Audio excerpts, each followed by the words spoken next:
in. Welcome. I'm E.G. Marshall. It's pleasant out, with the moon riding high, bright enough almost to read by. The very opposite of the night that Julie Connor's story begins for us. A black and lowering night, the atmosphere heavy with the promise of rain. Dark. The dark, not being able to see, only to imagine what surrounds us. For some, it is peopled with presences and things and unimaginable horrors. Why? That's what our story is about. It begins as we listen to Julie move and moan in her sleep. Our mystery drama, The Dark Closet, was written especially for the Mystery Theater by Ian Martin and stars Fred Gwynne. It is sponsored in part by Buick Motor Division and Sign-Off, the sinus medicines. I'll be back shortly with Act One.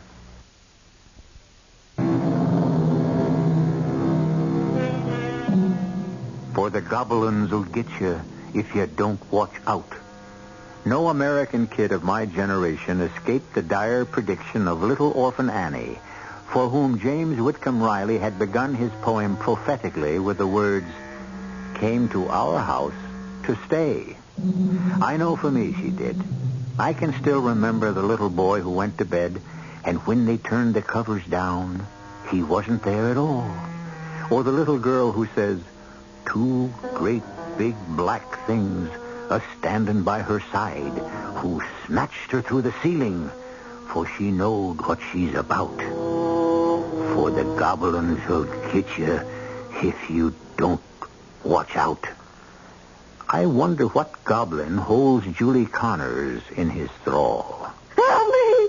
Oh, help! Julie, what is it? The light, Pop. Put it on. The light, please. Oh, thank God. Oh, thank God. Why didn't you turn on the light by the bed? Did you have to break that lamp? I didn't mean to. I was just so scared I reached out to turn it on and knocked it over by accident. That was one of your mother's favorites.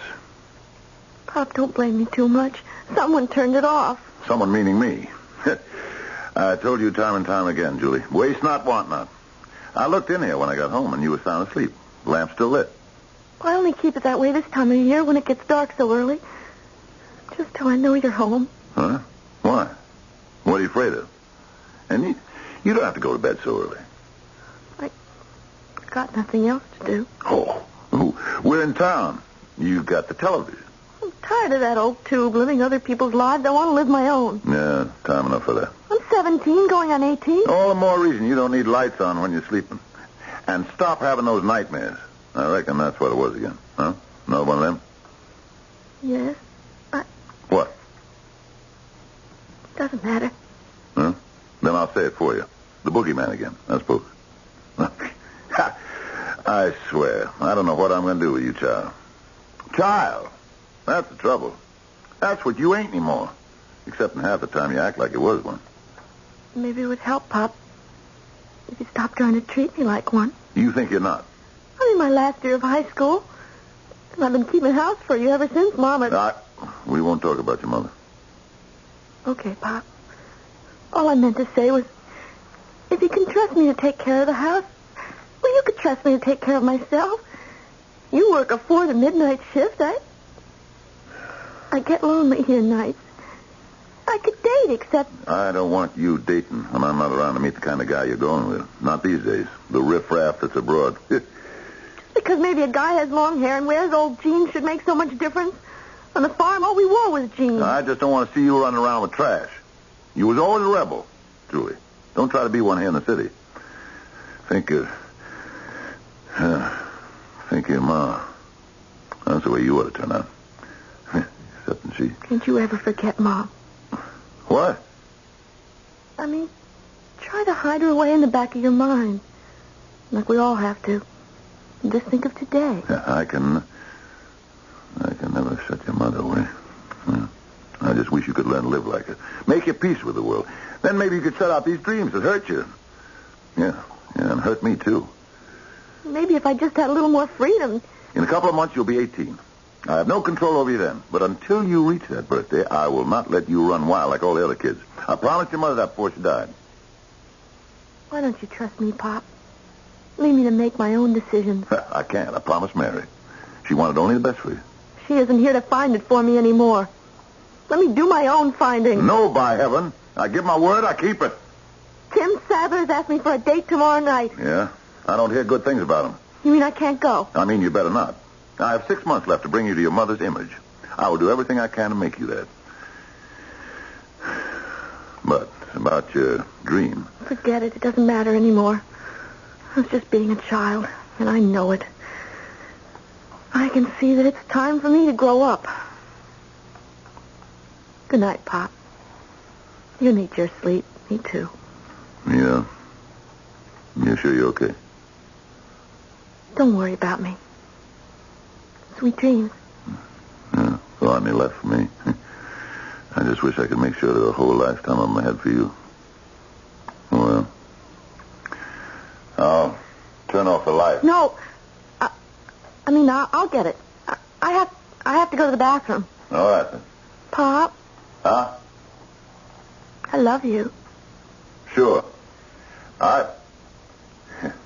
You know how I try to feel, Julie. It's just since Mary, yeah, there isn't much to give. Good night. Good night. Even when she was alive, there wasn't much for you to give. Oh, God. Will the daylight never come?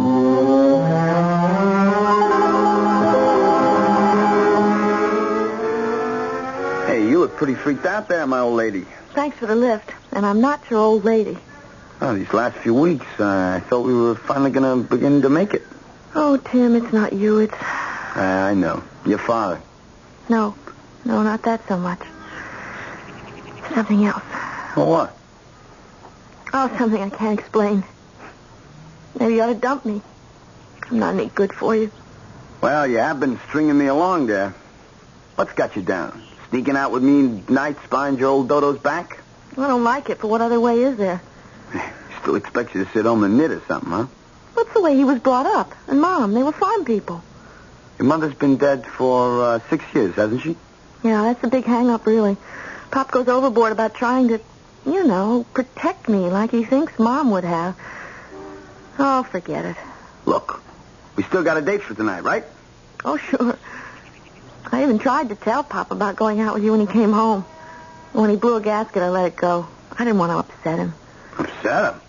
He's gone out of style, baby. He belongs to a wax museum. You should take a good look at yourself in the mirror.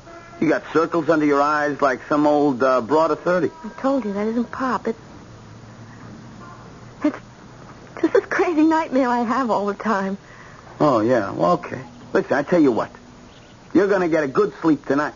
Old Doc Tim is going to guarantee it. Oh, how? I'm going to borrow us some wheels and take a little booze, and you're going to take a couple of belts. See, what you need is to relax. Maybe you're right, Tim. I'm so uptight, You know something? The last few weeks, I've really been afraid I'm going to flip my lid. Well, tonight we're going to do better than that. You're going to blow your mind.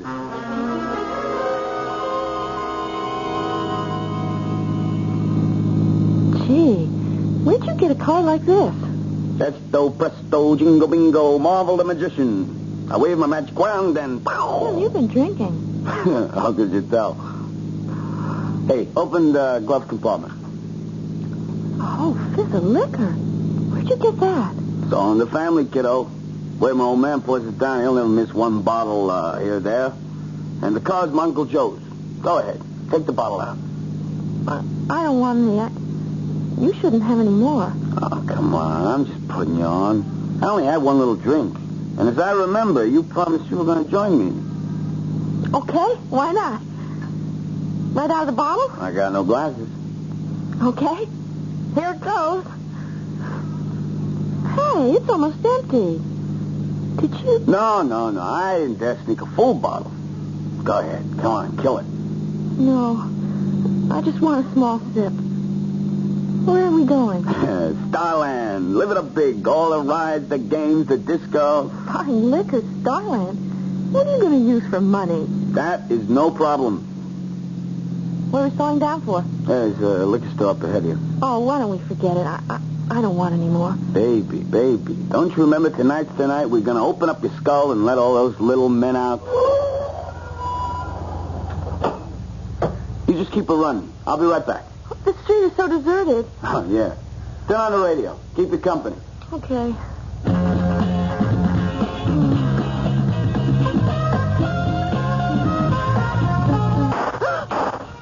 Those are shots. They sounded like... Julie.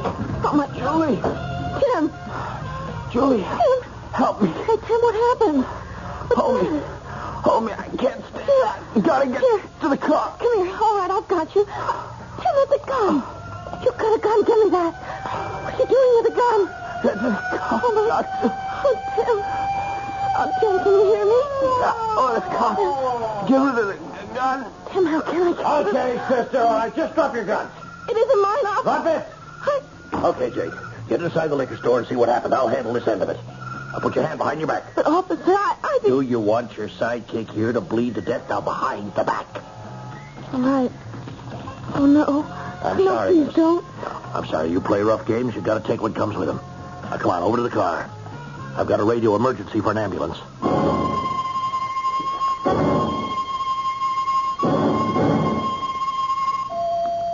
Well, Dr. Sarah Browning, what are you doing here this time of night? Well, I'll tell you, Reverend Samuel Pryor. I've been called in as a special consultant on the shooting case that was brought in. Oh, you mean the boy killed the liquor shop owner? Mm-hmm. Mm-hmm. Well, he doesn't need a psychiatrist, Sally. He's more apt to need me. They've had him in OR 2.5 hours already. He's not my patient.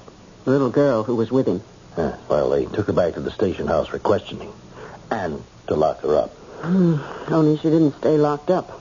There's a Sergeant Lawrence on the way back here with her. Oh, I guess they're here now. Let me go, please. Miss Connors, just you calm down now. If you'll only talk I'm quiet. not saying anything until... Oh, you're not going to lock me up again. This time I will bust my head wide open. I won't let him get me. Of course we won't let him get you, whoever he is, Julie. This is a hospital. You're perfectly safe. Now, aren't you being foolish? How do you know me? Who are you? I've been expecting you. I'm Dr. Browning. Oh, sure. The head doctor. Well, don't figure I'm putting me in any padded cell. Because if you do, you'll see the biggest wingding yet. No padded cell, no keys. You'll have to be confined to your room, but you don't have to close the door, and there are 2 big windows. What? Honest. Well, then what? It's late. I want you to get undressed and get into bed. Then I'll give you something to help you sleep, and while we're waiting for it to work, we'll talk a little. Nurse, will you show Miss Connors to her room? Miss, do I have to have these? Sergeant, does she have to be handcuffed? No, if you don't think she needs them now, Doctor. No, I don't. Okay. Oh, thanks, Doctor. You go with the nurse and the sergeant. I'll be up in a moment. I will. For you. Well, looks like you just made a friend. Yes, and I need you, Sam. Could we go to my office for a moment or two? Something's haunting that child. Something beyond tonight. You talked to her earlier. Maybe you can give me a clue to who her private boogeyman is.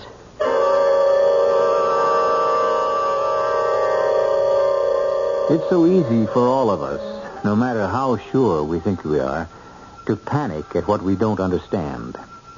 Terrors and strange noises that come to us from the dark outside. But when the nameless fright wells up from inside, creating our own boogeyman, call it what you want, then we are truly possessed. And the only last hope is to exorcise the unnamed thing within us. I'll return shortly with Act 2.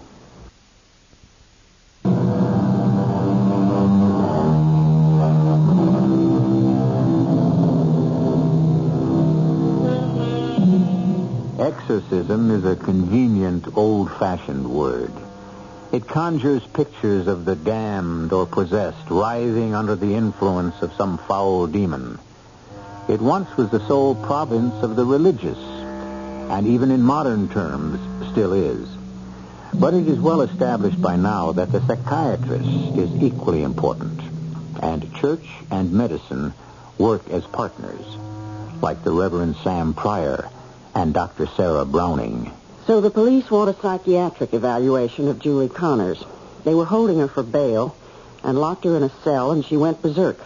Did you see the bruises on her forehead? I did. Claustrophobia? Apparently, but that's for later. The point is that even if it is bona fide, it's only a symptom, not a disease. What worries me is less the girl than the father. Oh, what's the matter with Mr. Connors? What kind of father abandons a 17-year-old girl who's never been in any real trouble to face jail before she's been found guilty? Well, she's a suspected accomplice in the murder of a liquor store holdup, or even the murder. Sam, can you honestly believe that child could handle a heavy gun like the one that was used? There's no way of proving that until the boy she was with comes to. If he ever does. That bad, Sam? He's young, but not so good, Sally. What was the bond on the girl? The police don't really suspect her as a principal. Only a few thousand. Except that her father refused to post it. Well, maybe he can't afford it. He can. I called him this morning. He refused to talk to me.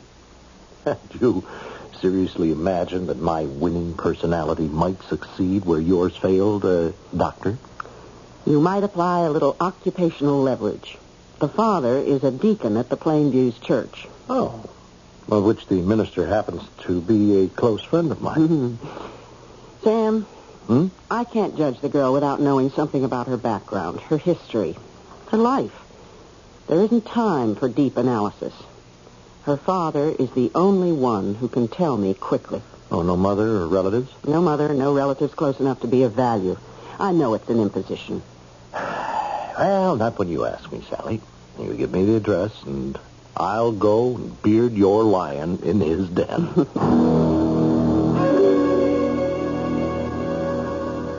Hello, Julie. Oh, it's you, Doctor. How's Tim? He's still in the recovery room. How are you? I don't know. I promised you a view from a window. Is it all right? Ever since the sun came up. Trees and shrubs, flowers, and green rolling out as far as you can see, just like the farm was. The farm? Where I grew up, before we moved to the city. About 1,000 years ago. Or maybe 5,000. Okay, Doc, what do we start with? The lie detector? Don't fight me, Julie. I'm on your side. Do me a favor. I guess I owe you one, getting those handcuffs off of me. So I'll trade. Just tell me the truth. About everything. Good, bad, indifferent. Just all the truth. That's what I'm after. You don't ask for much, huh? When I was a little girl, my father used to say to me, Sally? Sally. Well, my name's really Sarah, but I always hated it, so I got to be called Sally. Anyway, Pop... Oh, that's what I call my father. Anyway, Pop always said to me, don't do a power of wishing, Sally, because the Lord's too busy to come through for everyone. But if you do wish, always wish big. So that's how it is with you and me, Julie. I'm wishing big. You'll tell me everything. Gee, Doc. Oh, what's the difference? What have I got to lose?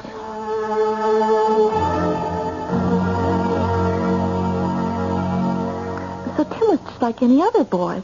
I had to bust out of home for some kicks some of the time. But you'd known him for a while. Well, sure, we were in the same class at school.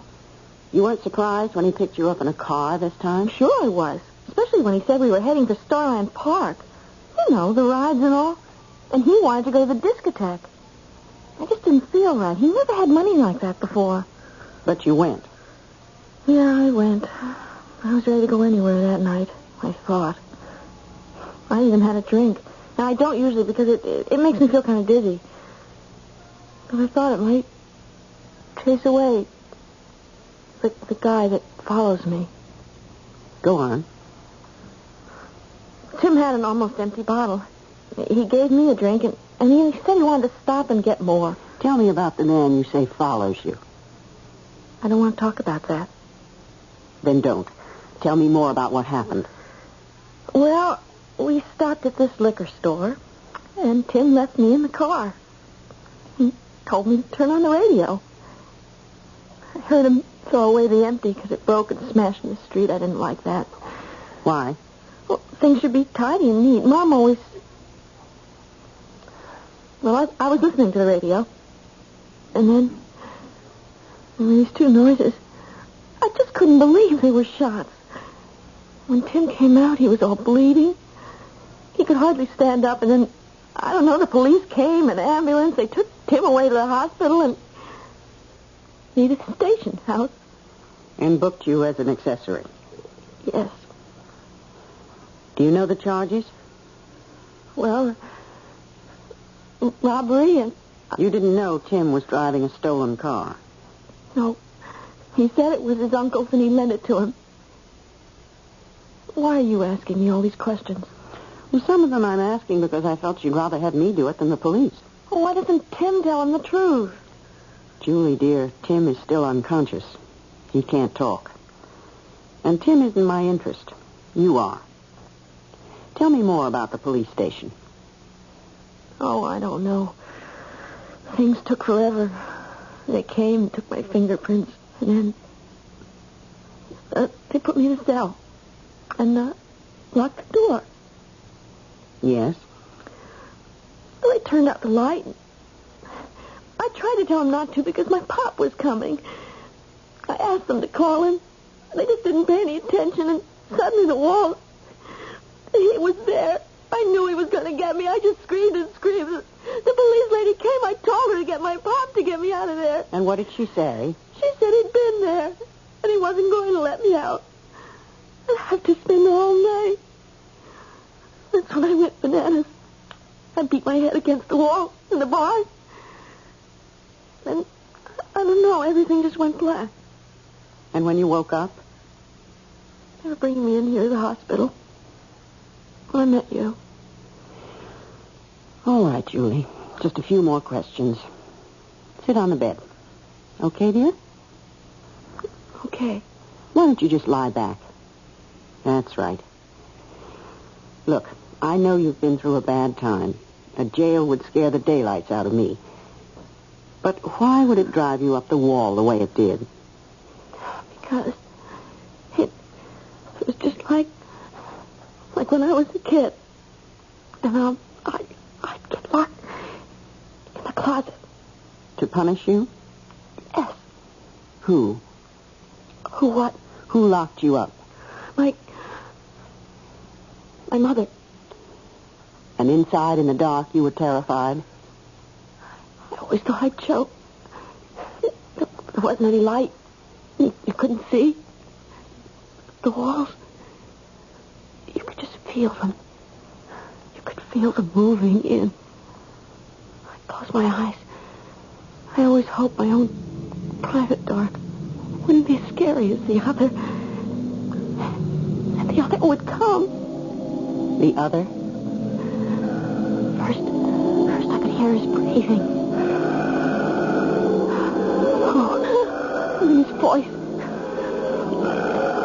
Oh, terrible whispering sound.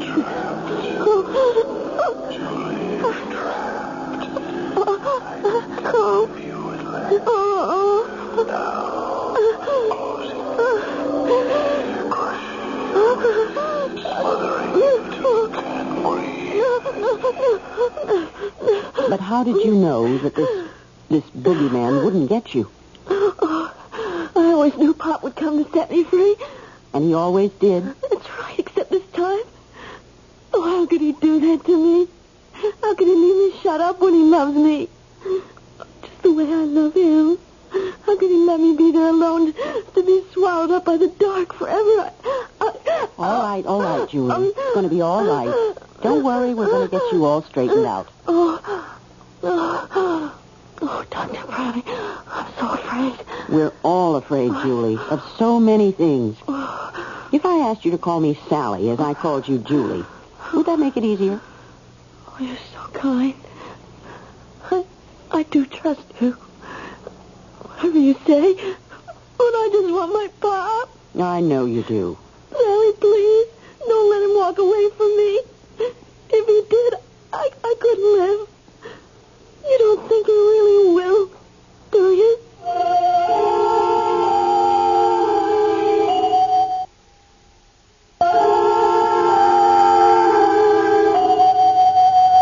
Dr. Browning isn't back in her office, but she should be shortly. We can wait for her there. I don't know why I was talked into this, except that you and my past are good friends, Reverend Pye. A friend in need. Yeah? What does that mean? Something we all need on particular occasions, but really all the time. Yes, this is Dr. Browning's office. I can't imagine going to a woman psychiatrist. Well, neither can I. Huh? Why, because you're a minister? No, because I don't need one, and my collar, you must remember, makes sex immaterial. Yeah, of course. Whatever criminal aspects this case involves can scarcely touch your daughter. She was, by all evidence, she was an innocent bystander, except for the impetus that, drove her out of an empty house and involved her. What are you trying to say? I'm not trying. You see, I've discussed this case with Dr. Browning, and we are both in agreement. Your daughter is possessed by a malignant spirit, something beyond her comprehension or ability to handle, which has driven her into a horrendous situation. One innocent man's death and another possible one. The young man was the instrument of the first. But where does your daughter's guilt lie? Or has she any real guilt at all to bear on those young, shaken shoulders?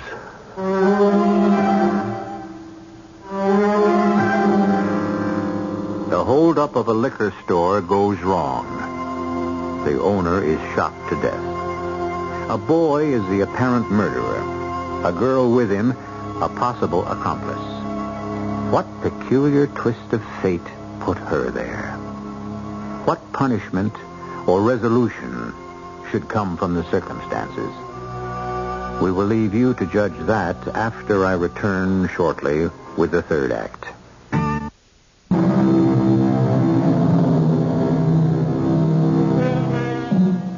This is a story which wanders the fields of modern psychiatry and tries to plumb the depths of subjective terror, grown from within rather than impressed from without. So we return to a minister who faces an anguished father and a history still buried in the shadows of the past. I don't know why I let myself get talked into this, Reverend. For your daughter's sake. Yeah, I told you. I'm through with her. Miss Connors, you cannot abandon your child. She's only been arrested, not sentenced. She hasn't been proven guilty. She was in a stolen car with a boy who had a record. Oh? Well, I don't know that. So isn't it just possible that Julie didn't either? No, forget it. She'd lie to anyone to try and take him in. But this time she didn't get away with it. Except she managed to fake a way out of jail. I mean, why are you so bitter against her? I'm not bitter. Are you sure? And Dr. Browning doesn't think she's faking. She thinks Julie has real claustrophobia. Yeah? What do you mean? A terror of being shut away in a confined or narrow space. So that's the story she's trying to sell. Well, we all have it, more or less. Now, perhaps your daughter... I didn't mean to eavesdrop, but I just had a long talk with your daughter, Mr. Connors. I think it's true. Who are you? Oh, this is Dr. Browning, the psychiatrist in charge of your daughter's case. A psychiatrist? That's right. A profession, I gather, may not be too popular with you, Mr. Connors. But I am going to be important in your life. How? I want to be frank, and I don't want to sound arbitrary, but what happens in a few weeks until the trial, as far as Julie is concerned, is almost entirely up to me. If you're trying to trick me into posting a bond for her, the answer is no. Let her stay in jail and learn a lesson for once. That's just what your daughter shouldn't... Well, I'll amend that. Can't do. She's a very insecure and disturbed girl. Am I supposed to be responsible for Julie? Am I to take the blame? I don't like the word blame. Let's say you might be a factor, along with others. What others? Julie's mother, for example. Don't you say one word against Julie's mother. Mary was a saint. From what Julie told me, a different picture could be imagined. Whatever she said was lies. Lies! Possibly. But if she's lying, I'd like to find out why. Now, Mr. Connors, won't you sit down and help me? I'm sorry, Doctor. I have a job to do. I don't see how I can help you. If you'll excuse me, I think I'm superfluous in this discussion, and also I have work to do. Now, I promised to visit your daughter. Can I tell her you'll be up to see her, Mr. Connors? No, you can tell her I never want to see her again. Well, that's a message you'll have to convey by yourself. Excuse me.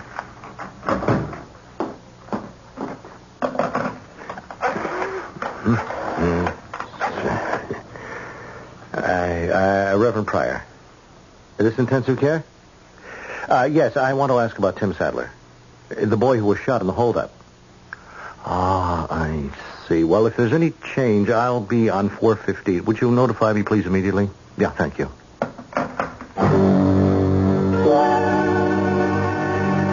Hello, Miss Connors. Hi. Oh, excuse me, Reverend. Well, for what? Well, you're a minister and all. I didn't mean to be rude. I don't want to answer any more questions. Oh, who does? So we'll avoid them. Leading ones, anyway. Ooh, it's a pretty nice view out of that window. Reminds me of the farm I was... where I grew up. You like being out there? Better in the city. Mm. At least Pop was happy out there. Nice. Well, he still seems pretty nice. He's here in the hospital. Talking to the shrink. The shrink? You know, Dr. Browning. Uh-huh. But he won't come and see me. You don't have to tell me, I know. It doesn't matter. Nothing matters. Don't give up hope, Julie. Oh, I gave it up soon after Mother died. When I got old enough to realize he never wanted me. I could never take her place. I ought to have died, too. Never been able to admit it. He hates me for being alive instead of her. Only why can't I even it up and hate him back?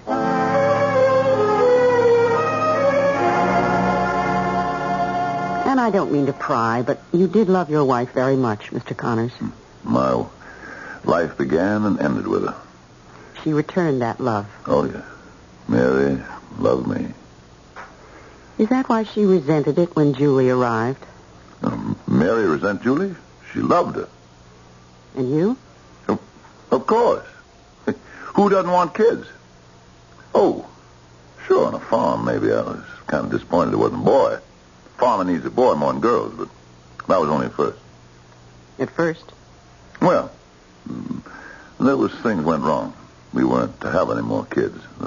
That was the Lord's will. Then, after all the years we tried and found God set against us, Julie was growing up, and a bad streak was showing through. I told Mary she was too soft on her. What bad streak? The things she'd do. When she was 8, she climbed that big old maple behind the house and got treated like a cat. We had to get the county hook and ladder from the fire department to fetch her down. And then one summer she fooled us all. She was drowned in the river. By the time she was 10, she ran away from home regular. Not so far she couldn't be found. Then at 12, I swear I couldn't blame them. The boys came swarming around. I tell you the truth, she was lovable and damnable to handle, Doctor. And your wife tried to punish her somehow, or at least control her, so she took to locking her in the closet? Who told you that? Why, Julie. That was what she said? Yes. Damn. If now you don't see what a liar she is. Someone had to punish her. Now, I was the one who locked her in the closet. Oh, I see. But you were always the one who came back to let her out.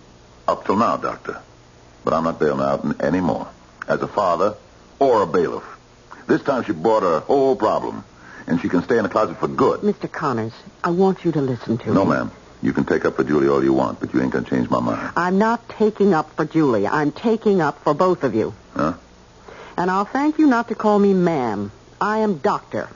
Sarah Browning, and a specialist in human relationships. 2 minutes is all I ask. Yeah, 2 minutes. Well, a reasonable time. No, that isn't what I mean. It's just... That's what Mary always used to say to me when she wanted something good for us. I reckon I'll give you your 2 minutes, Doctor. For what? To try to get you to look at your lives clearly, yours and Julie's. to give you what you need, Mr. Connors. Love. I had that and lost it. Your wife's, but not your daughter's. Julie don't love me. Not the way... You couldn't be more wrong. All her life she was set against me, trying to bedevil me, show me her own way, fight me. Because all her life you couldn't give her what she really wanted, a father's love. Try to see it from her point of view, Mr. Connors. She was a child who grew up in a house where her parents loved each other so much she felt excluded. An only child with nowhere else to reach for love. But Mary loved her. Well, of course, a girl takes her mother's love for granted. Except that she so often thinks of her as a rival for her father's affections. How much love did you offer her? Did she ever find from you? I was a farmer. I was up from dawn till sundown. Then there were still chores. Nights I was so tired I never had much time for... Exactly. And there was always the thought that had Julie been a boy, she could have worked with you, taken some of those chores off your shoulders, been more of a companion. Listen here, don't make me out no ogre. Maybe some of the things you say are true, but Julie didn't have to act up the way she did. That's just the point. Of course she did. She was trying to win your love the only way she could. Or at least attention. She climbs a tree, pretends to drown, runs away from home, anything to get you to come and rescue her. Even the punishment was worth it. The agony of the dark closet, because she knows you'll be the one to come and save her. I ain't proud of that. Oh, we're human. We do what we do. But have you any idea what that child suffered for your love? What do you mean? Claustrophobia is the most common fear people have. Have you ever been locked up in the dark, Mr. Connors? Ever since my wife died, I've shut myself in a closet. I hide in it because I don't want to wake up and open the door to life again. I had such love that... You could have it again. A different way. From Julie. No. She doesn't love me. She hates me. She wants to love you. Do you want to love her? I don't know. Now, don't throw it away. I've talked to her, Mr. Connors.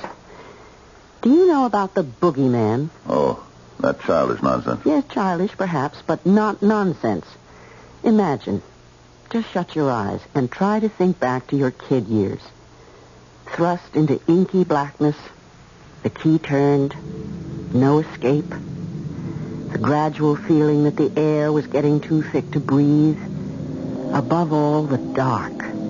And the fear that you were locked in a coffin. And then, from somewhere, some fairy tale or ghost story, you begin to hear a voice. Trapped, Julie. Trapped. No one to help you. No one to love you. At last I can get rid of you the way I want. The way I should have. Because you never should have been. Do you feel me closing in? Like the walls crushing you, taking away your breath. Stop it. Don't you know how wrong I was? Don't you see, no matter what she says, I know she hates me. But she doesn't. In spite of everything, you couldn't be better loved, and I can prove it to you. How? Whose voice do you think it was she heard? Because she wasn't a boy, but just a little girl. Because she felt unwanted. Whose voice, Mr. Connors? Oh, no. Oh, yes. Yours. God forgive me. He will. And Julie. It isn't too late. All her rebellion, everything she's ever done, even last night, if she has any guilt in what happened, has been a cry for your love. Can't you offer it to her at last?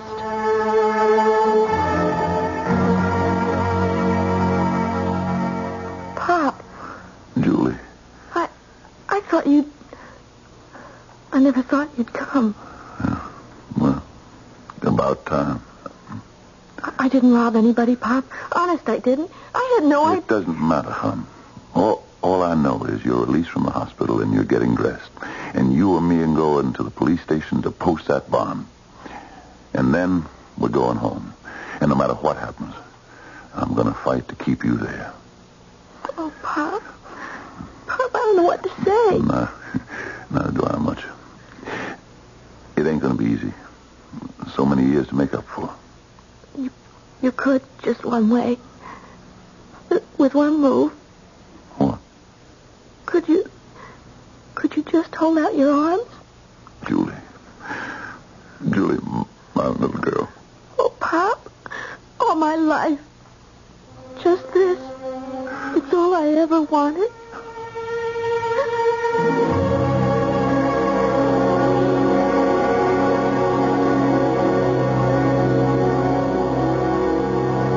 All of us have closets in the mind where skeletons rattle and boogeymen breathe heavy in the dark. Thank the Lord for the people who open the doors for us. And pity all those who don't have the doors opened. I'll be back shortly.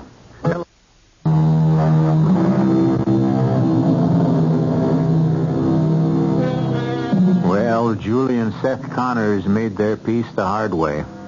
Perhaps this time it will stick. At least there won't be any more dark closets. Life is too full of them. And the trick is to find out how to open them. The key is easy to find, of course. It's something very simple. Love. What the real trick is, however, is to be able to give it to the right person. Our cast included Fred Gwynn, Jada Rowland, Christopher Tabori, Francis Sternhagen, and Earl Hammond. The entire production was under the direction of Hyman Browns. Radio Mystery Theater was sponsored in part by Uncle Ben's Long Grain and Wild Rice and Anheuser-Busch Incorporated, Brewers of Budweiser. This is E.G. Marshall inviting you to return to our Mystery Theater for another adventure in the macabre. Until next time, pleasant dreams.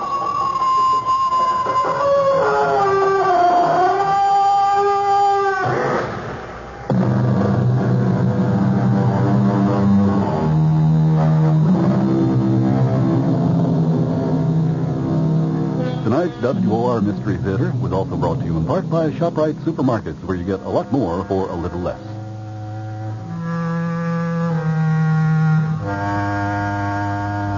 The preceding program was furnished by the Columbia Broadcasting System. Your dial is set for news with John Scott, WOR New York, and RKO General Station.